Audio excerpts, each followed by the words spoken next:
Okay, so let's share my screen. It's good to see everybody back here in the room.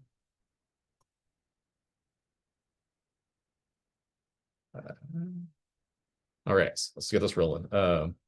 So uh, my name is Joey Public. I'm the executive director of Activate SA. We're helping lead the SATX Trails and Safe Streets Coalition.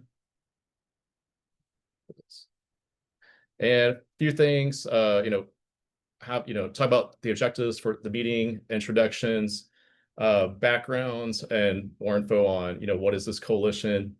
What is our plan going forward? I kind of moved that around after, completing the presentation.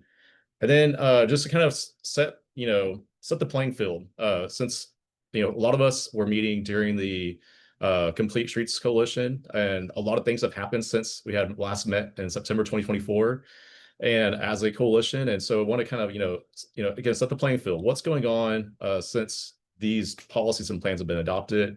We also, for us at Activate SA, we've been also a big part in like pushing for Greenway trails. So Brandon Ross from the city's Parks and Rec department will be joining us too to talk about that, and allow some time for Q&A as well.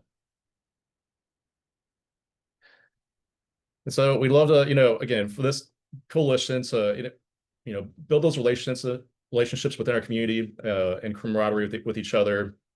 A lot of us are very interested in about these topics and making San Antonio better, especially for walkability, bikeability, and transit friendliness across our area, not just, San Antonio, but maybe across our region too. And so also, try to be as clear and possible about what are some of our goals. And I think those are still, I have to say too, like those are still developing too. This is kind of like a 3.0 of our coalition. And so we'd love to see throughout the process too, how we can make this better, how we can make this more engaging and more. And, have an understanding too of what's going on with these policies and plans. If you've looked at any of these, they're amazing, really great documents, but they're also pretty extensive, which, it's really great, but also it's can be kind of overwhelming at times. So hope to see what's going on and how we can get involved in that. And also what's going on with our trails. We have an amazing trail system here in San Antonio, and how can we make it even better, more accessible? So a few meeting norms, feel free to, we don't have a huge room right now, so you can probably, ask questions throughout there in the chat box, and we'll have some Q&A later on. Feel free to use your video. And so for the sake of time too, I know we have this scheduled for an hour. A lot of us probably know each other, but love to see y'all, drop in the chat box, your name, who you're with, like what organization you're with, and what's your interest in this coalition. It could be like one word or, a whole sentence too. So I'd love to see y'all drop that into the chat box, and let us know who you are, why you're here. So we want to provide a little background on this group. Some of y'all might be familiar, especially with the Complete Streets Coalition. Some of y'all might be more also familiar with a little further back into history. We at Activate SA have been convening a group of folks since about 2019, especially in solving some of our most pressing issues in terms of walkability, bikeability, and rolling in our community, especially in that case too, like the built environment, which a lot of us know affects how we get around all too well too. And so also here's a shot of like some of our group preparing for the 2022 City of San Antonio bond, which I'll talk a little bit about next. So, getting our community together is incredibly important. So a lot of us have different focus areas, but how, the most important thing is how we can work together to make, this big important things happen here in San Antonio. And we're really excited about, how our community came together to support, make sure we got $106 million in funding for Greenway trails back in 2022 after their funding mechanism shifted. And also, advocating for safe streets advocacy, advocating for safe streets in the bond process as well. And more recently, as I mentioned, we're so excited that, our work and, advocating for a new complete streets policy was, not only formulated, adopted, but it was named the best policy in the nation. So hats off to everybody who, participated in that process, whether you're in the coalition, got folks to, give public comments, but also kudos to our transportation staff here, especially Zan and Murray, the transportation team, for making this happen. And so we'll hear later about what's going on with that. But also to Not as formally, but a lot of us were also involved in, getting up there and speaking in support of the bike network plan, Vision Zero action plan, and the transit oriented policy framework, which we'll maybe hear a little more about coming up.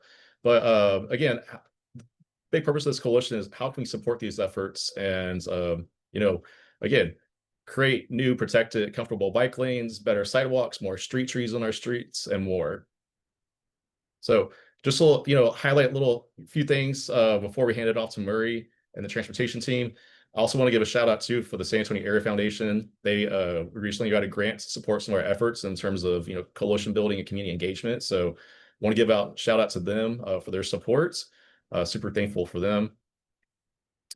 As for some of our initial goals, as I said, like we're still kind of formulating these goals, but for sure we saw the city, we were there advocating for the adoption of these policies and plans. So now we're here to, support our community and our city and making sure that we implement all these different elements of the policies and plans that we'll be getting some updates on. Also, we'll hear later too on the trails. We have an amazing trail system of over 100 miles of trails, but like we can still build that system even more fully connected and add more connections to communities within San Antonio. Sorry, this is a whole bunch of verbiage here, but essentially, one of our short-term goals is, we have these infrastructure concepts and these policies and plans. One of the biggest ways in the past to implement some of these infrastructure elements has been the City of San Antonio bond. That should be coming up in 2026, 2027. Hopefully get more word now that the election has passed. This past week. In 2022, it was 1.2 billion. There's conversation that could be around 500 to 550 million dollars. And that's plus, things like the city's infrastructure maintenance program, allocations in the city budget are one of the, prime ways to implement these different elements. Aside from also, these policies and plans also have recommendations for essentially sub policies, and that's, another conversation too. The transportation staff might be talking about as well. But most importantly, how can we come together to support, these different projects, especially with limited funding? How can we as a community come together and, advocate for those key connections in the bike network plan, providing more sidewalks in San Antonio, better sustainability elements and more. And so that's why we're all here. We need your help, your organization you might be a part of, in supporting these and working together to make them happen. So a little highlight on like we're shooting for about monthly meetings right now, maybe working groups as needed, especially as if timelines are, really come up in 2026 in terms of the bonds. And slip it for later, but their next coalition meeting we're planning for December 4th.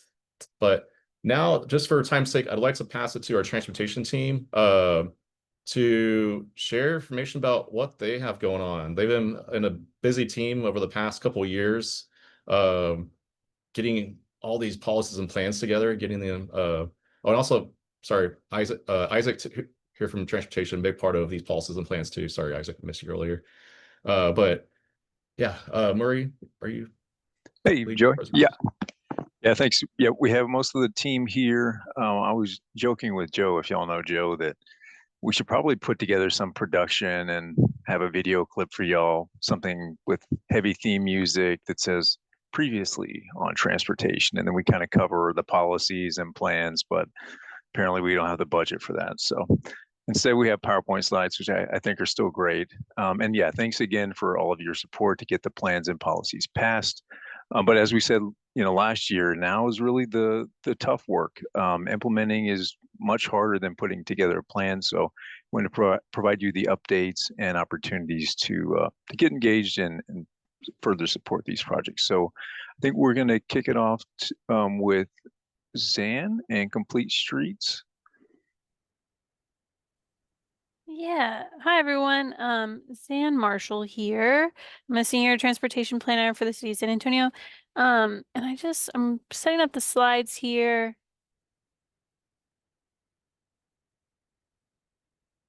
Are you guys seeing the presentation or the slides?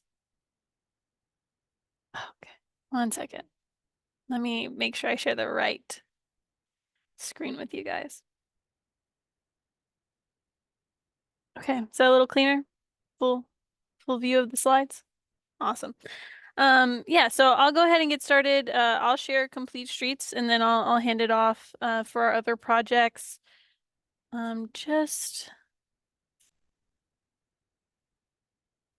so many screens open right now. Apologies, guys. Okay.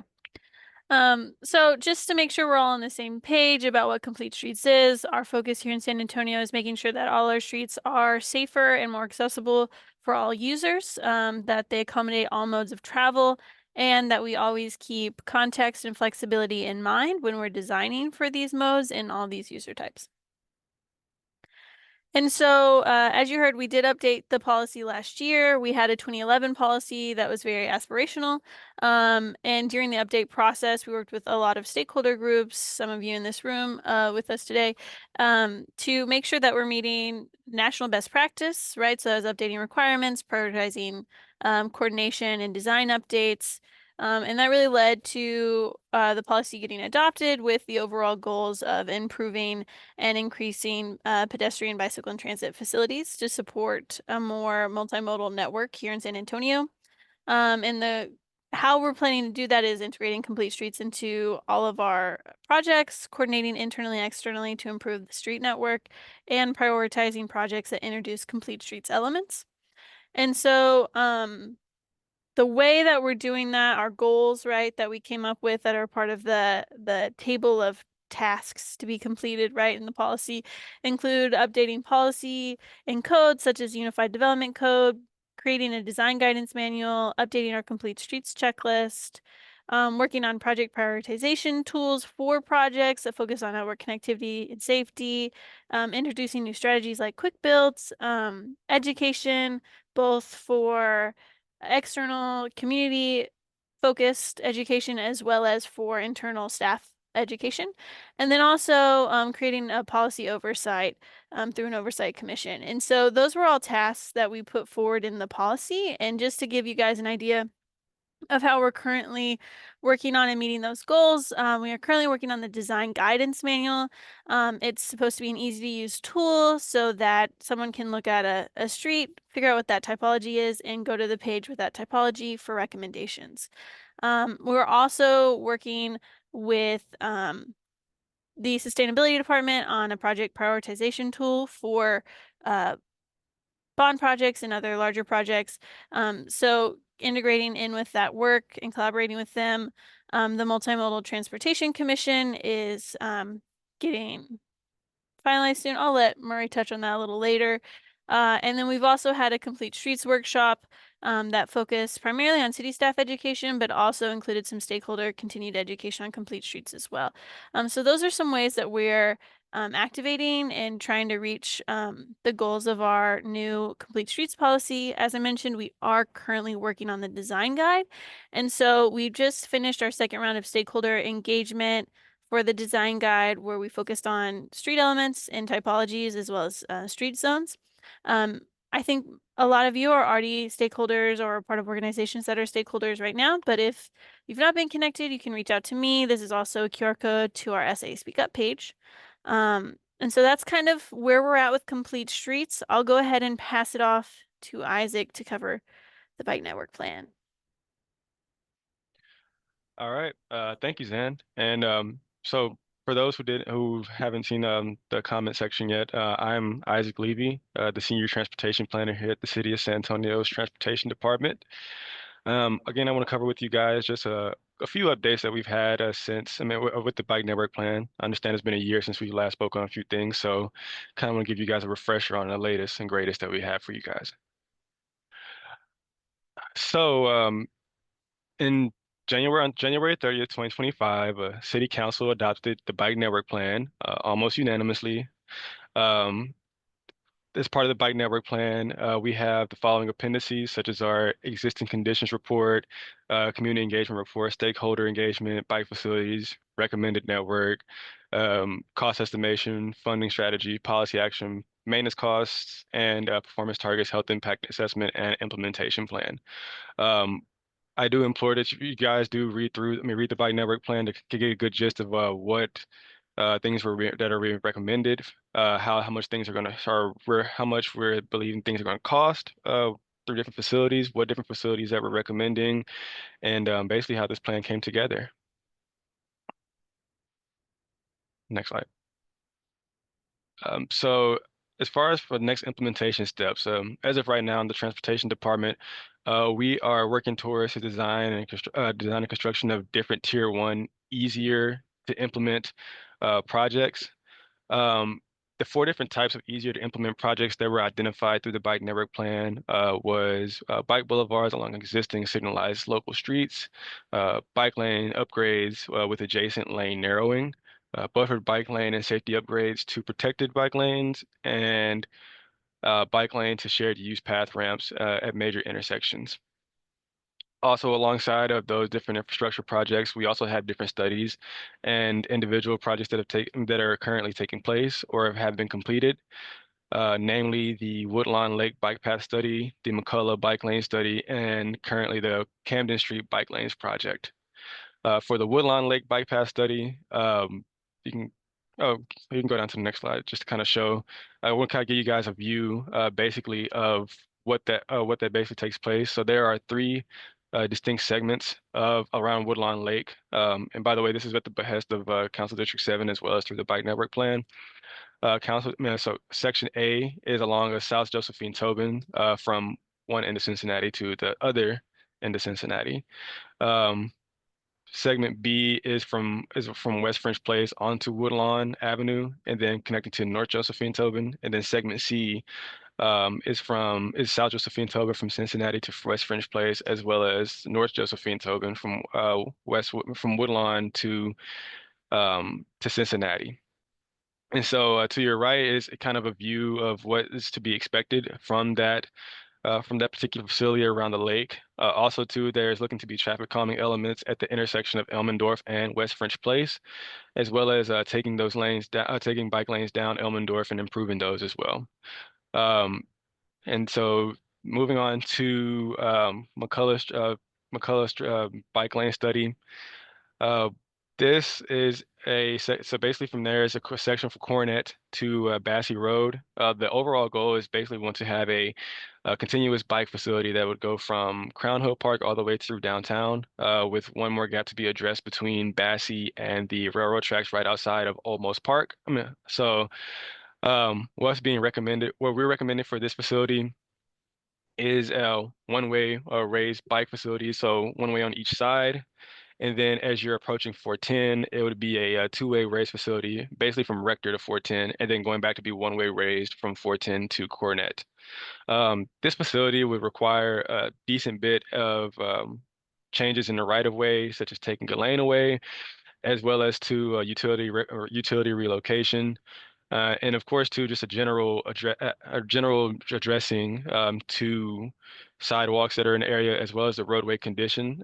For those who travel McCullough pretty frequently, as you know, it's like a slight roller coaster ride as you're going up and down on each bump. And so we anticipate that we are aiming for this project to be part of the upcoming bond. We're pushing pretty hard for it. And we want to make sure that we are doing right and putting our best foot forward when we put a facility on there, making sure that's the right facility and making sure that's safer for everyone. And then on to the next slide for Camden. So this facility, it goes from Newell, addresses a link from Newell to North St. Mary's. Basically with this one, where we're at with it is we're working with Pave Dawson, and we're aiming for a protected bike facility, basically using, I'm not sure if you guys know what SEMA precast barriers are, but basically it's like 18-inch barriers. And so we want to make sure that that is a protected one lane in each direction bike facility. And basically what we're trying to do here is that we're trying to address a missing link between eventually the Avenue B bike lanes and then over to the Pearl. And so that's kind of what we're doing with that for right now. And next I want to go over with you guys just different implementation steps as well, because as you already know, the bike network plan is not just about facilities, it's also about the background of things. So the current policies that we're working through right now is pedicab permitting operations. We want to make sure that pedicabs is something that can be used across the city of San Antonio, not just in downtown area. and not to be prohibited off of selected streets within our area as well. And so we want to make sure that, and so we're working with Public Works as well as with the police department to make sure that pedicabs can be permitted throughout the city. Next is reducing speed limits, working with AMPO to make sure that we can kind of get that done. As for those who know, the prima facie speed limit in San Antonio is around the state of Texas is 30 miles per hour. And so we want to make sure that the prima facie speed limit the speed limit in San Antonio is lowered to acceptable limits. That way we can implement different facilities like bike boulevards. We don't want to implement a bike boulevard in areas where the speed limit is 30 miles per hour. We would prefer that to be more of 20 to 25 miles per hour. Also too, sidewalk riding in San Antonio, as you already know, riding bikes on sidewalks is illegal in the city. This is kind of due to back when bird scooters were kind of brought to the city, and people were kind of riding those bird scooters around downtown, and they were having issues with running into people and things. So we want to make sure that we're not just having a policy that is affecting people outside of the downtown area. So we want to make sure that when people are riding their bicycles, or cyclists, or riding their cycles, they want to make sure that they have a safe facility to be on, and if there isn't a safe facility there, they can at least be able to ride on the sidewalk. And then last but not least, vehicles obstructing bike lanes. For those who are frequent cyclists, y'all know how much of a headache that is for you guys to kind of deal with. Seeing somebody who's parking in a bike lane obstructing your path, and now you kind of have to do like a little bit of a look back to make sure that nobody's coming towards you. That way you kind of deviate around that. And so we want to make sure that parking in bike lanes is basically illegal. Making it to where that they don't have to that cyclists no longer have to deal with obstructions in the area. So we're working through that as well. And so I'll pass it off to Murray to speak on TOD. All right, thanks, Isaac. Before I talk on TOD for a second, I just wanted to give a quick update on the Multimodal Commission. I spoke with Kat a minute ago. I believe the potential appointments will go to council on December the 4th. So I want to say, if you recall the makeup of the Multimodal Commission, there are council appointments. There's also a mayor appointment and a VIA and AMPO spot. I want to say those positions have been reviewed, and that it'll go to council December the 4th. But jumping to TOD, so as you probably recall, last December, the TOP framework was adopted by council. There was a lot in it related to boundary maps, zoning. There were also 60 actions to further maximize the activity surrounding the ARC corridor. So just a quick update on the Green Line, and to just give everyone a quick overview. The Green Line will be up and running. The latest news we have is January 2028. So they're doing utility work now. If you've been on San Pedro, you probably have noticed some of the detours. So in preparation for the Green Line, what the TOD framework does is it looks at all kinds of actions that we could use to make sure that the benefits are maximized. There's more walkability, there's more housing options, there's more local businesses and economic opportunities. And I won't talk on all of the projects today. I'll focus on the watershed analysis, but I did want to mention that we're also working on a market analysis with economic development, and HSD is working on a missing middle housing typology, and they're also working on a density bonus study. All are actions within the TOD framework that we're pushing forward already. So on the next slide, I'll talk a little bit about the first 4 stations.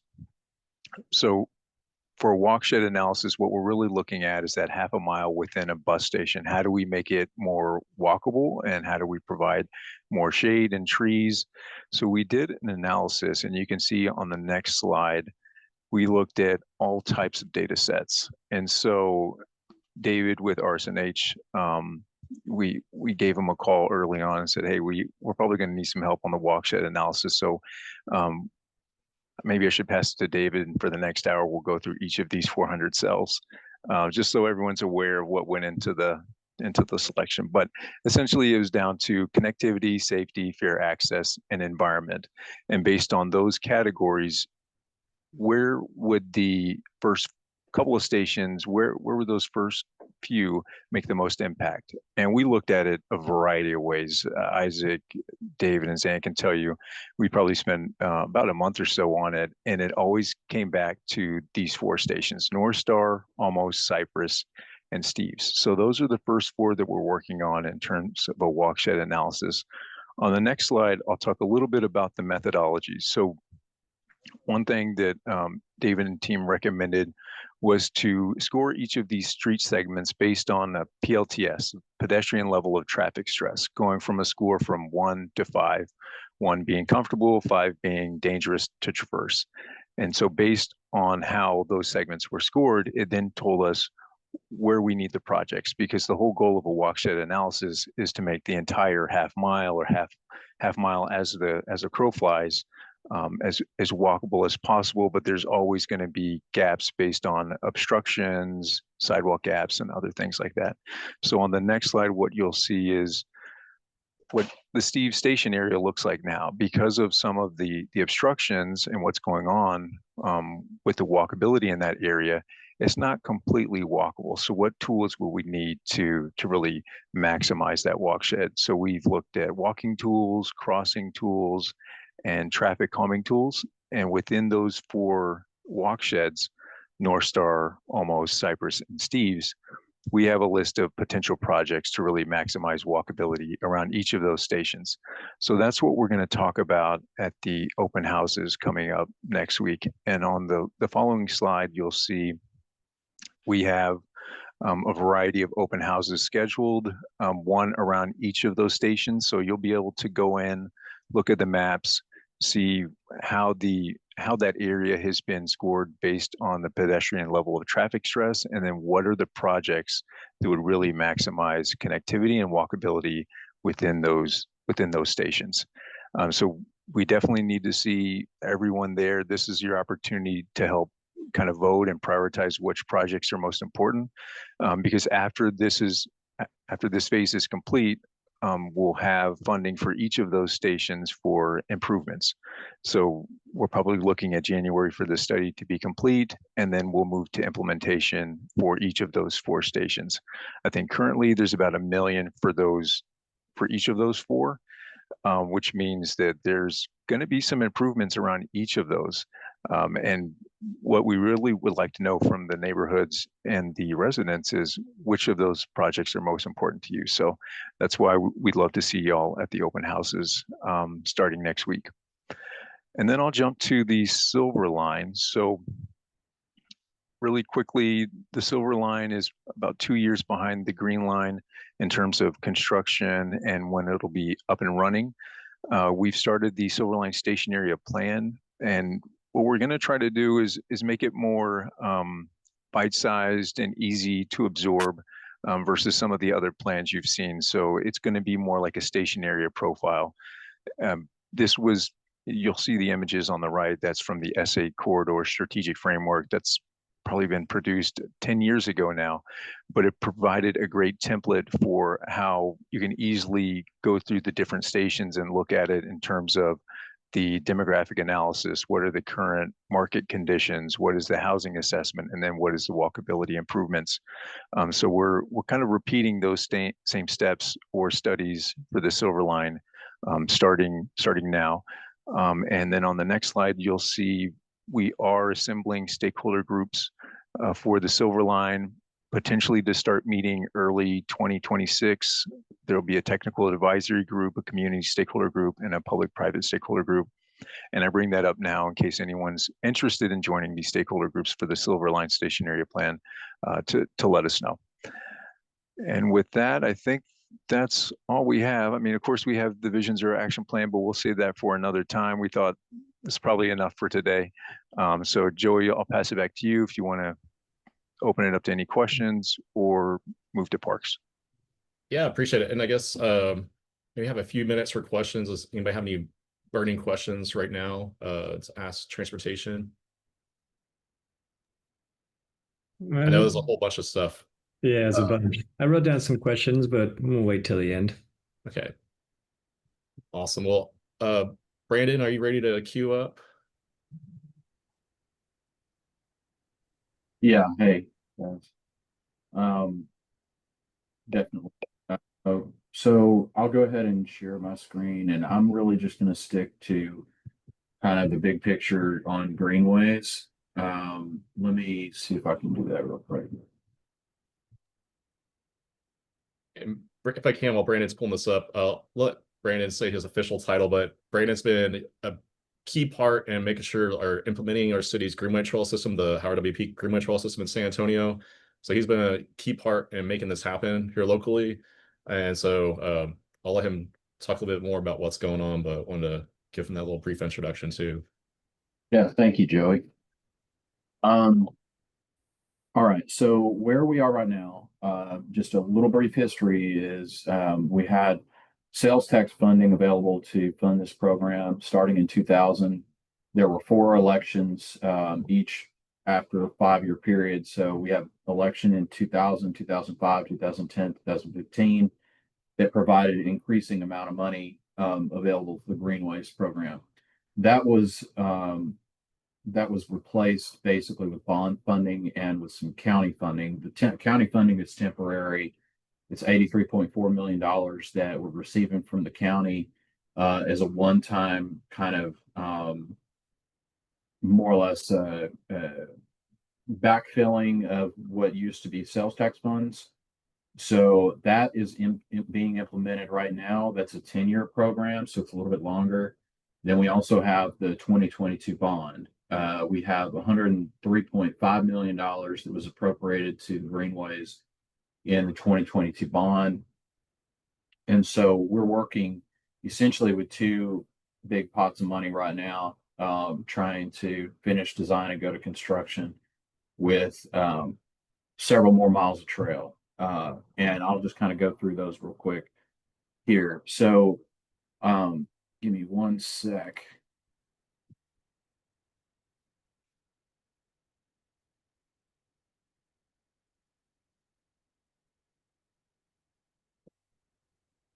Okay, so we'll talk about the ones that we've already got under construction right now. We have, first of all, 103 miles now of trail that's finished. That is represented on this map by all of the dark green lines that you see here. So the longest segment that we completed so far is the connection between Salado at the north of Fort Sam, going up approximately 20 miles to Eisenhower and back down the other side on Leon, down to the Door Jordan trailhead here at Military Drive and 410. The other trails that you see on here are the dashed lines. Those are all trails that are in some stage of progress. Most of these are in design, but there are some that are under construction. We have 6 miles under construction right now.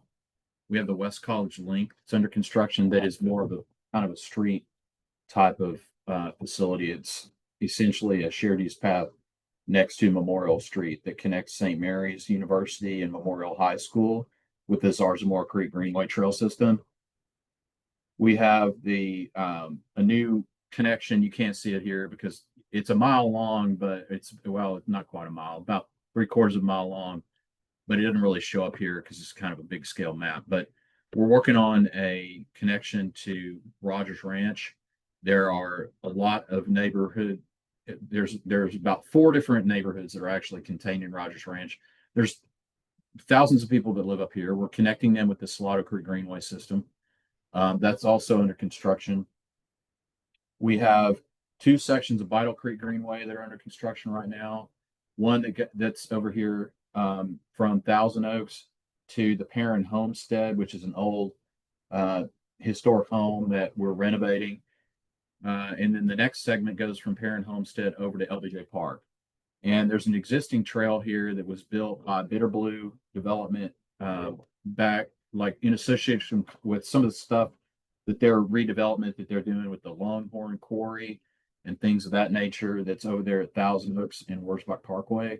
So that exists. That's a 3/4 mile long trail. And we're going to be connecting all this together with those two projects, the two Bottle Creek Greenway projects. And then Heber Creek Greenway is over here at the medical center.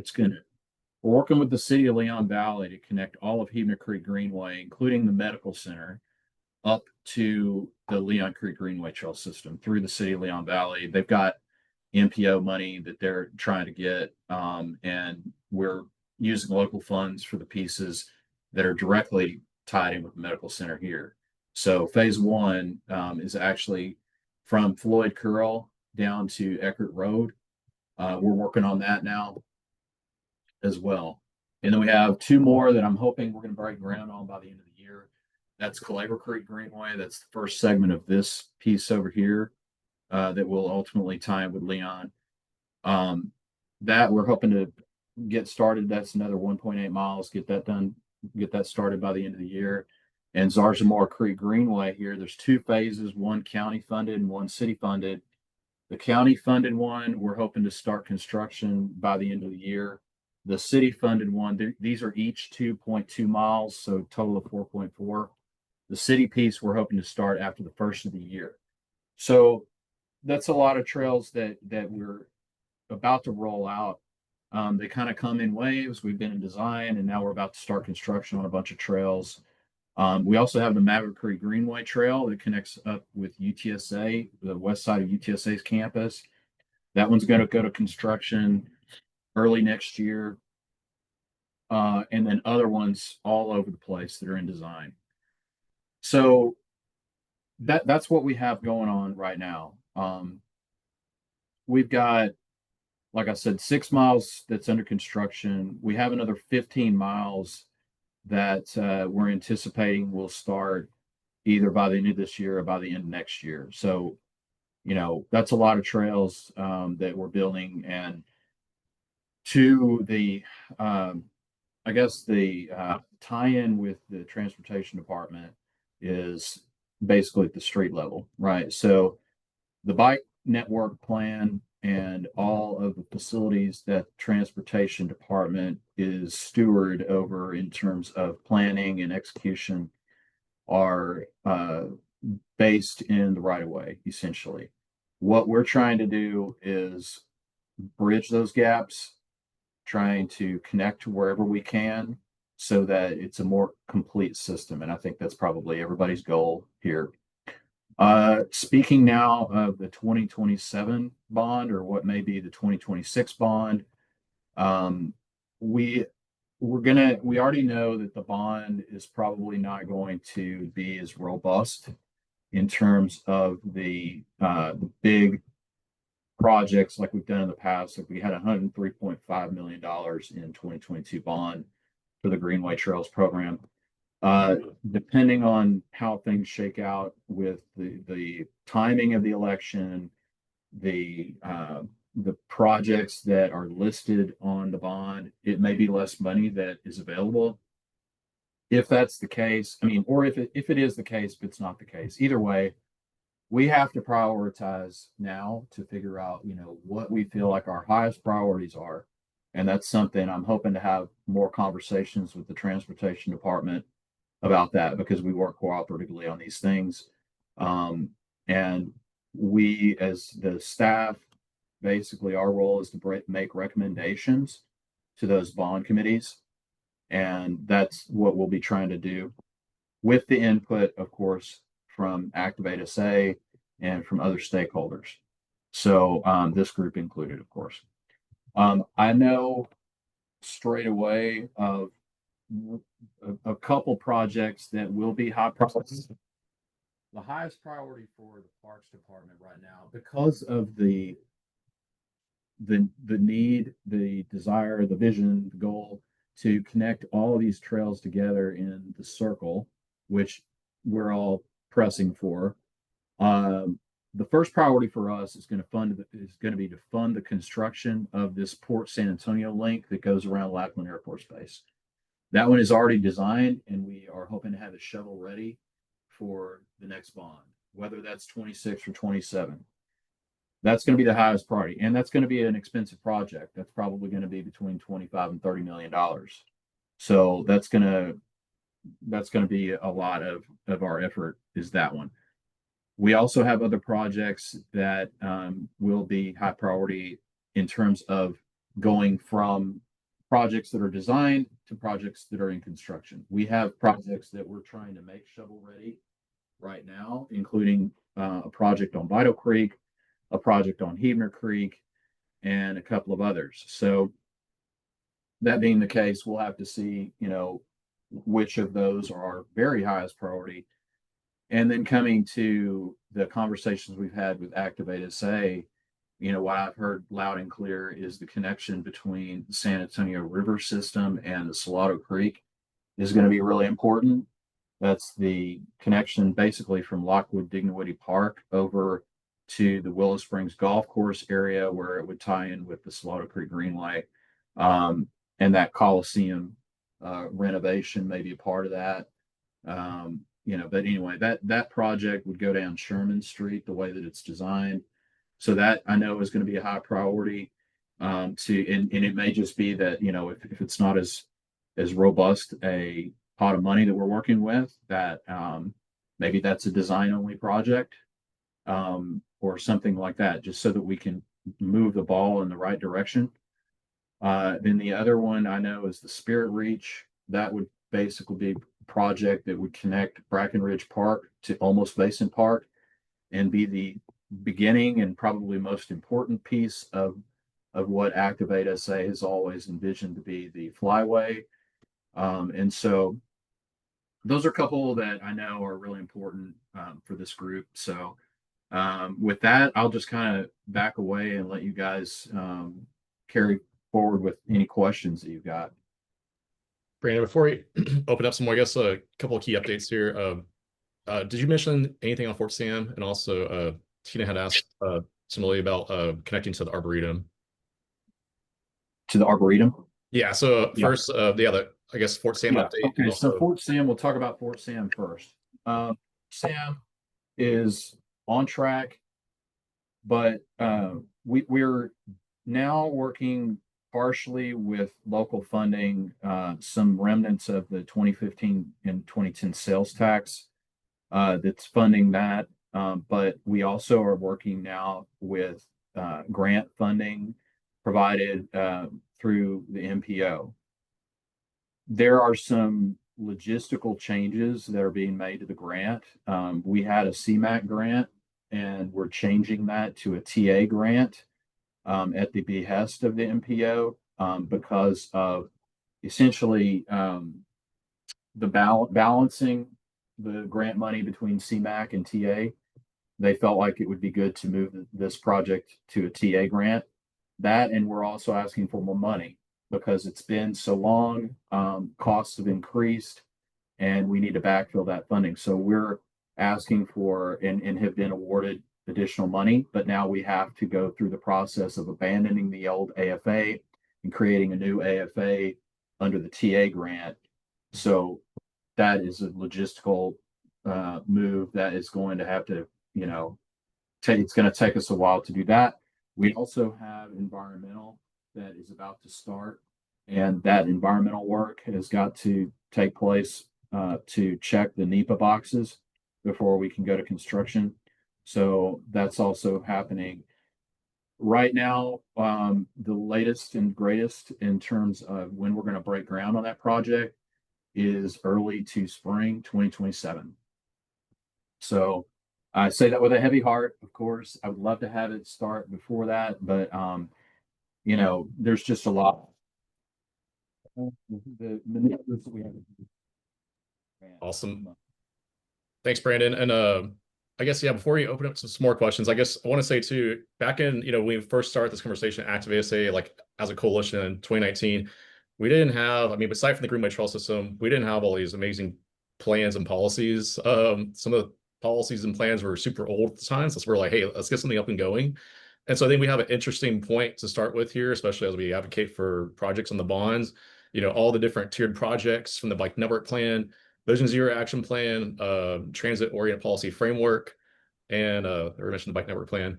So we have a really good place to start with here. And so we want, again, have a starting point to see what's going on. The city's been doing a lot of work in these areas, and also, supporting Brandon too and their team, and like getting more trails in our community, because there's big trail projects or even smaller like neighborhood connections that have been going on. So anybody have any questions for city staff? Emily? Yeah, is there anything on the Martinez Creek Trail in terms of priority or? Well, the Martinez Creek Trail is one that is included in the Corps of Engineers work that's going to happen for the restoration. So there's West Side Creek's restoration project that's happening under the San Antonio River Authority. That's the $115 million effort to renaturalize some of the creeks on the west side. So Martinez Creek is part of that. And that's the reason that we're not starting construction on that sooner, is because basically what we're doing at this point is just supplementing the funding for Martinez. The trail itself is actually included in the scope for the West Side Creek's restoration work that's going to happen on Martinez. And so, I mean, you can imagine, because it's a federal level project at this point, it's going to take a while to deliver. Okay. Thank you. Brandon, if we're still talking about the Greenway trails, when we talk about Sam Houston, we're talking about that connection on the east side, I'm assuming. Yeah, it goes from John James Park to Jack White Park. Yeah, cool. Pie in the sky question too. Moving from downtown and trying to get to the west side, I'm assuming that's been explored, trying to connect that up, and there's just no way. Well, no, it connects now. I mean, I'm sorry, go all the way to the end, going west. Yeah. And then jaunting over to the west a little bit more, that connection there.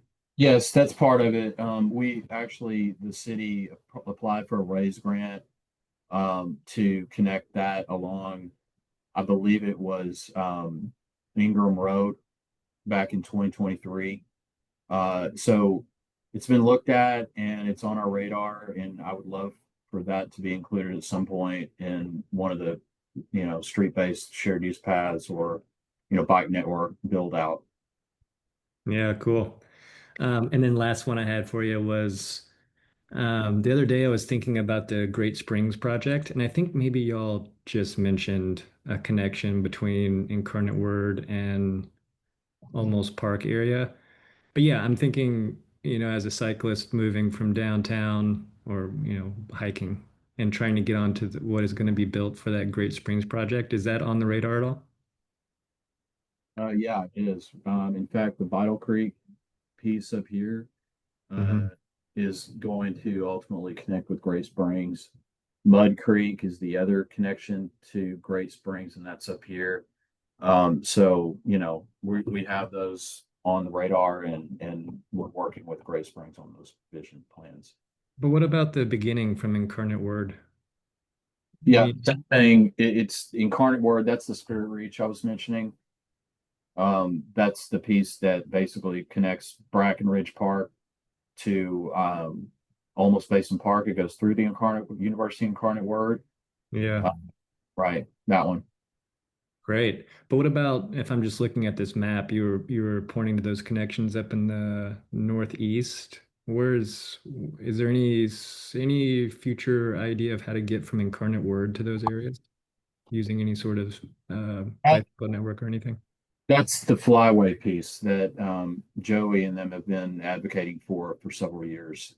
We would basically go from so if we connect Brackenridge Park to Almost Basin Park, then we would be connecting Almost Basin Park and the Greenway that's there along Almost Creek up to the Salado Creek Greenway using essentially Highway 281 and Wetmore Road. We can maybe share more about that in a future meeting too, Trent. Some of like the Spirit Reach to the Flyway, maybe some of those other efforts from like the Great Springs project. And of course, beyond what Brandon has said too, beyond like the Flyway and Spirit Reach, is like we hope, like the bike network plan should be connecting some of those places too, and in the future too. So beyond the trails should be also bike network plan. Cool. Yeah, great, thanks. Yeah, that's a great point, Joey, because we looked at the flyway initially, it's very expensive. So you have to think about the trade-offs. Do you want the flyway or do you want better connections within the city? Because not everything is going to make it to the bond list. Well, we'll talk later about more of the benefits too. I know we're running short on time. Eddie, go ahead. It would help. Thank y'all everybody for their presentations. It would help to have, I don't know if it's a matrices of, okay, this project touches Great Springs. This project was part of Activate SA's 2022 bond work. This project is within the bike network plan. Almost that would help. Maybe I know it would help me kind of prioritize projects to see kind of what hits the most marks when advocating for them. And so I just wanted to mention that because I remember how much work was put in the 2022 bond as far as seeing which projects rose to the top. And with these new policies and plans, I think that would help, and it would help me in my decision-making process. Totally, Eddie. And that's one thing I was going to mention too, I'd like to shoot for December, or December meetings to kind of, we're putting together a map in the back end to kind of bring all those different elements together. So hopefully by December time range, we can have that, ready, again, like a functional, interactive type tool. If some of y'all seen some of our website and past maps, like kind of static, just pretty maps, but also I'd like to have something interactive where you can, zoom in and see how those connect. So different elements, the bike network plan, trails and more, and transit too, and other important destinations. So yeah, definitely. Emily, then I'll go over to Trent. Oh, Trent had his hand up first. If you want. Okay. No, it's okay, Emily. Go ahead. Okay. This is more mapping, so this maybe relates to what Joey just said, but I really like that you have the universities on there. I wonder if there's any park maps or the Greenway maps with schools on them. Public schools, or high schools, middle schools. That I shared a minute ago, and I can reshare it. This is such a big scale. When we have if you go to the trailheads and you see the maps that we have there, they're going to have more of that detail, like schools and things. This one, I mean, there's no way we'd be able to list. We don't even have all our trailhead parking lots on here. Right. Because it would be ridiculous. So, but if you go in, I mean, we do have like the trailhead maps and stuff, and they've got the schools. They've got elementary schools, middle schools, high schools, all. Okay, great. Thanks. I have kids who ride to school, and I have other parents who want their kids to ride to school, and academies, they're kind of, people live everywhere. So just thinking about framing, thinking about not just cyclists who are hobbyists, but anyway, just thank you for putting universities on there and having schools on the other. Great point. And I would really, they used to have the Safe Routes to Schools program, specifically for that. I don't think that exists any longer, but yeah, it's still a super high priority in my book. Great, thanks. I wish also that Matthew from the MPO would have been here, or somebody from the MPO, because I know MPO also has some capabilities to maybe help support, those mapping elements. Because beyond what's happening in San Antonio, I know in the last when I worked at the MPO prior to this job, some of the cities like Converse and Selma, other areas were also building trails and improving their bikeability, walkability systems. So maybe that's another option too, is looking at a regional scale, how we can bring more connectedness, and those other suburban cities too within Bexar County. I know we're, I guess, right at 1 o'clock here. I guess if anybody has time for any extra questions, I do want to say too, also, thanks for everybody for hopping on. Appreciate y'all, hopping in, learning how we can work together to make these things, big things happen in San Antonio. Got a lot of great ideas, plans on the table, but, we got some work to make them happen. And I think, last year, us all showing up at places like City Council, writing City Council letters made a big impact. City Council members are still talking about that, how, again, a lot of us advocates just showing up at City Council made a big difference. So I look forward to us all working together to do, little things like that, hosting town halls and other things to move these big plans and policies forward, and getting funding to make them happen. And also, as we're still working through, I've tried some new things, but obviously the Zoom registration, I try to like send out the Zoom link ahead of time to folks. I knew I had emails too, but also set up a Zoom registration link. I didn't realize that's going to make everybody register for the meeting still.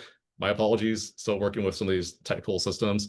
But yeah, I know we're running short on time, but if y'all have any other questions, be happy to fill them if folks are able to hop on, stay on for a few more minutes. But if not, if you need to let that percolate, I know too, like, we can kind of reshare, all those resources, those policies and plans. I know if you haven't seen some of these documents, definitely recommend you checking those out, from the policies and plans maps from the city, because it's a lot of great information to help us get an idea of where we should advocate for in the future. And then, like I said, hopefully in the December, one thing, how we can put these all together to, have a better idea of where we should be putting our efforts. And so if you have any ideas, please reach out to me in the meantime. Like I said, we want to try to also post this video online so we can share it with others if people are interested in learning more about what's going on, kind of this abbreviated sense. But yeah, thank you all for being here. Yeah.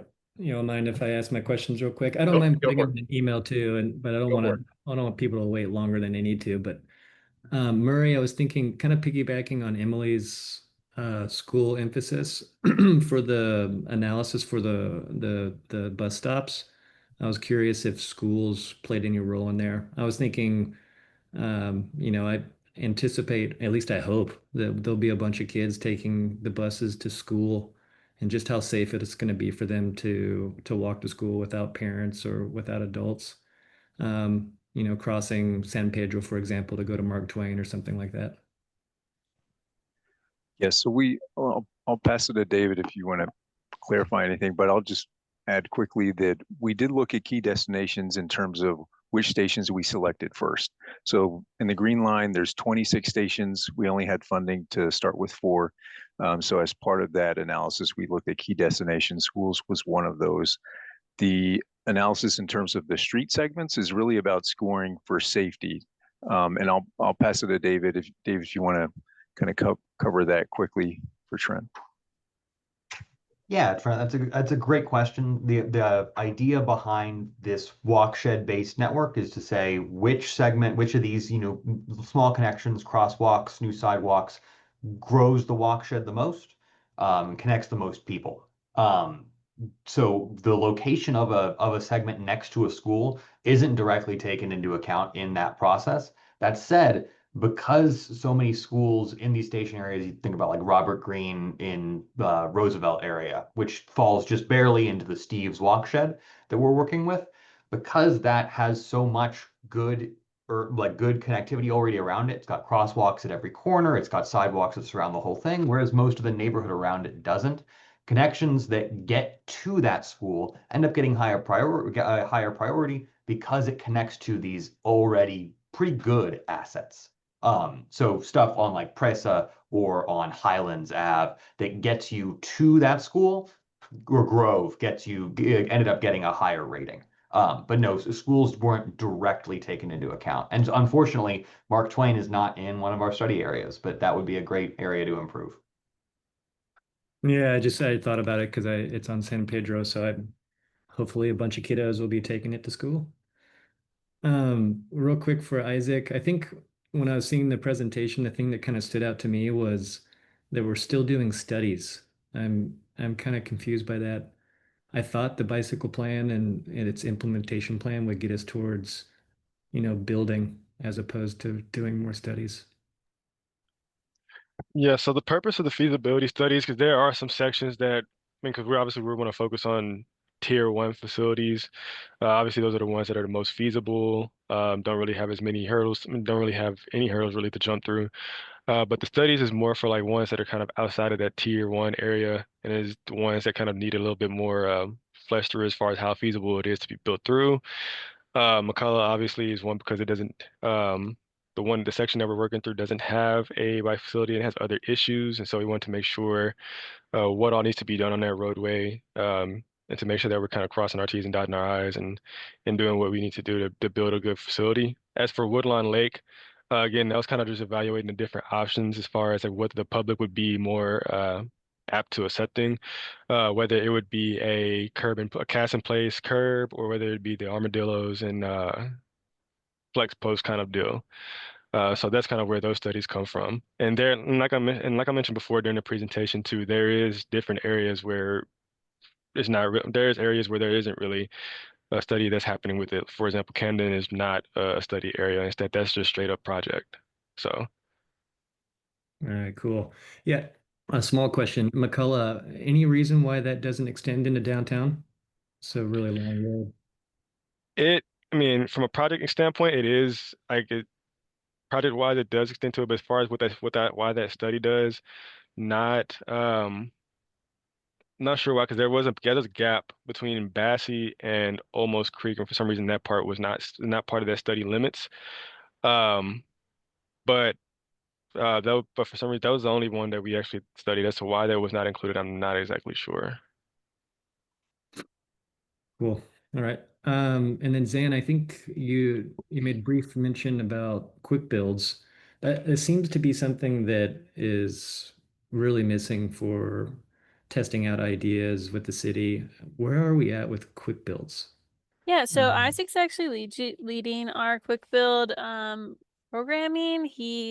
Well, the city was awarded a grant to explore quick builds. So if you want to dig in any deeper, but it's really just about laying out that process and doing a few projects, I think.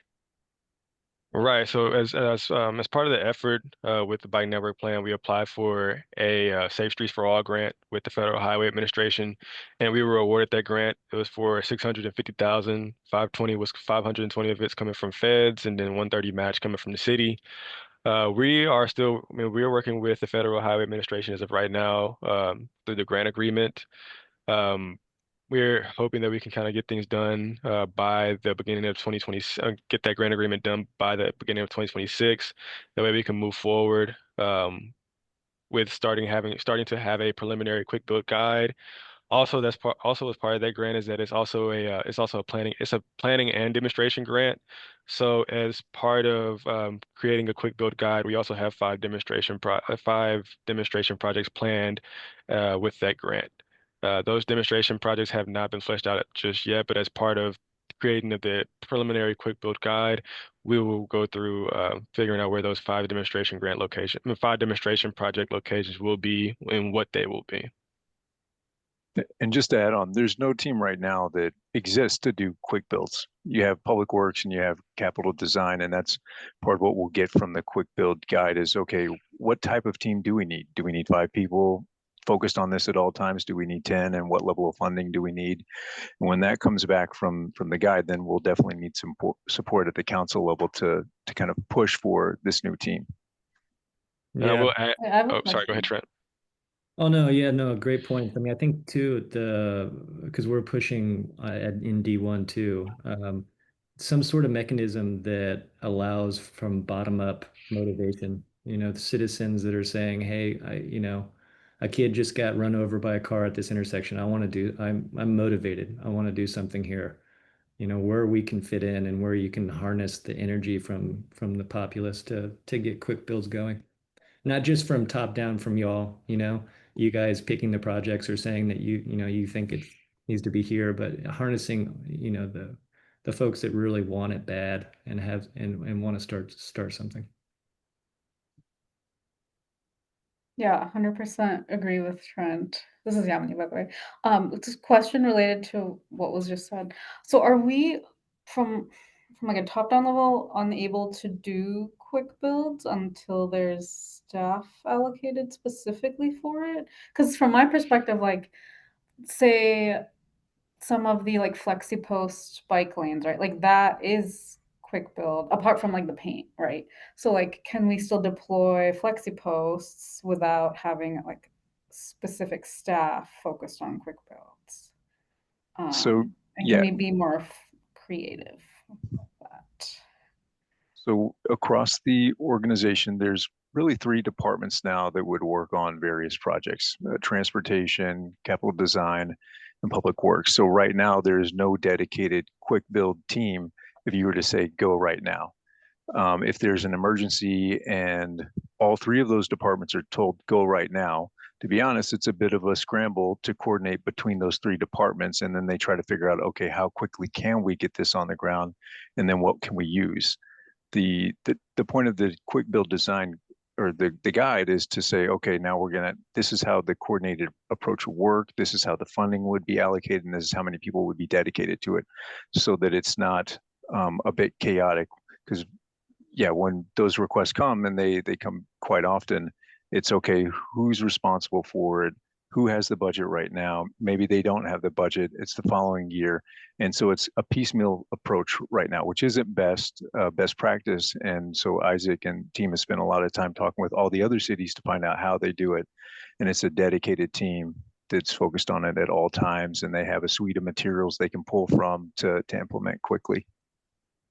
Okay. Now, Isaac, you're a green belt, right? So you can put a process together, no problem.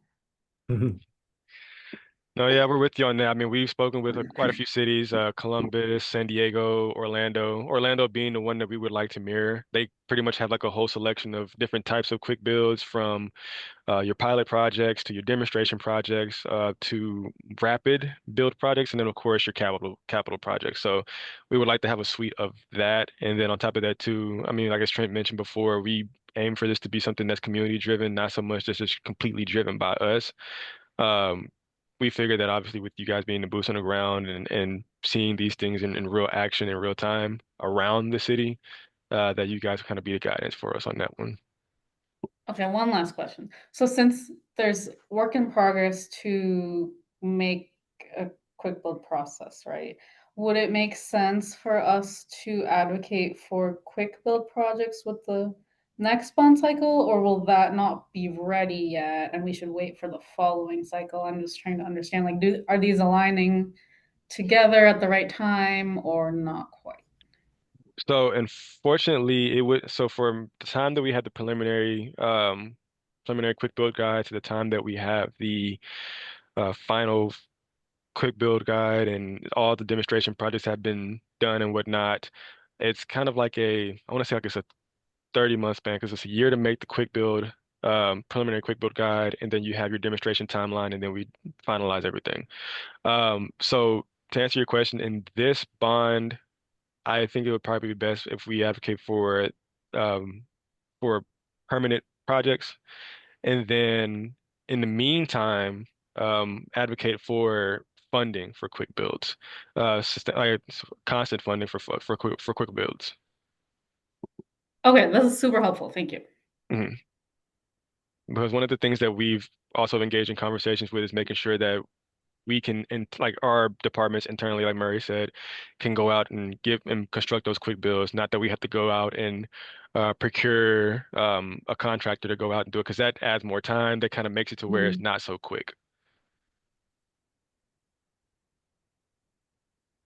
And so Joy had to leave for another engagement. If that's all the questions we have, is it? Then we can close out, and we'll see everybody hopefully next month in December for the same meeting. Thanks, y'all. Thanks, good. Bye, Thank y'all. you guys. See you. Bye-bye. Bye. Thanks, everyone.